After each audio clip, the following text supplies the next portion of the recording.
Donald Trump's team shared some interesting insight into his potential running mate as speculation mounts over who the former president may choose to be on his 2024 ticket if he wins the GOP nomination. Trump insiders spoke to the Daily Caller and said the 45th president is likely to pick a vice presidential candidate that is loyal, has charisma, and is ideologically aligned with him. No candidates have publicly announced their intent to be Trump's VP, but the former president has indicated that a lot of people are auditioning behind the scenes. Trump insiders told the Caller that although there haven't been any formal discussions to narrow down the pool, there are a set of characteristics that will likely be considered, the Daily Caller reported. We do know one thing about Trump, is that he puts a lot of weight on how well you present yourself. That really matters to him, so I suspect that will matter for his VP choice, a GOP consultant close to Trump told the Caller, adding that the person needs to be TV ready. Loyalty. That's the necessary characteristic of anyone who wants to be VP. President Trump and the movement was dragged down by disloyalty in the White House, a source close to Trump said. While the insiders did not name anyone specifically in the interview, they did at least share some insight into the type of person he would be interested in. A recent Politico report stated that an unnamed Trump advisor said the 45th president is likely to choose a running mate from 3 general lanes of candidates: women, conservatives of color, or a trusted advisor. Once you get past those 2 issues, loyalty and Trump going more with his gut, Trump has a lot of leeway in who he would pick, said Tony Fabrizio, Trump's lead pollster in 2016 and 2020.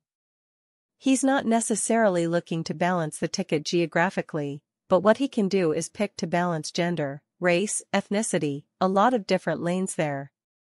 It could be everything from a Tim Scott in South Carolina to an Asian American in California or somebody Hispanic in Texas. There are so many choices and paths. And there's lots of time to go, he added. According to a report from the Washington Examiner, these 4 Republican women could be high on Trump's shortlist: South Dakota Governor Kristi Noem, New York Representative Elise Stefanik, Arkansas Governor Sarah Huckabee Sanders, and former Arizona journalist Kari Lake. The Washington Examiner reported.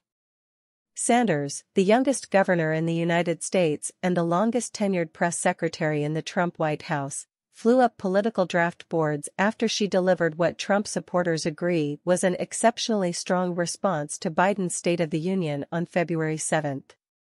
Noem was elected as South Dakota's first female governor in 2018 after spending more than a decade in the House of Representatives, and has made a name for herself as a leading Republican lawmaker in the so-called culture wars. Stefanik, the current chairwoman of the House GOP conference, was elected as a centrist Republican in 2015 but, after serving on the president's defense team during his first impeachment, has shifted increasingly to the right.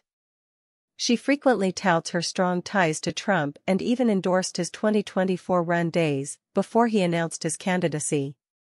Lake is perhaps the strangest potential pick and one many current and former Trump advisors hope he avoids. The former Phoenix area news anchor lost her Trump-endorsed 2022 gubernatorial bid against Democrat Katie Hobbs, but she only further endeared herself to the former president by repeatedly claiming that widespread fraud occurred in the 2020 election.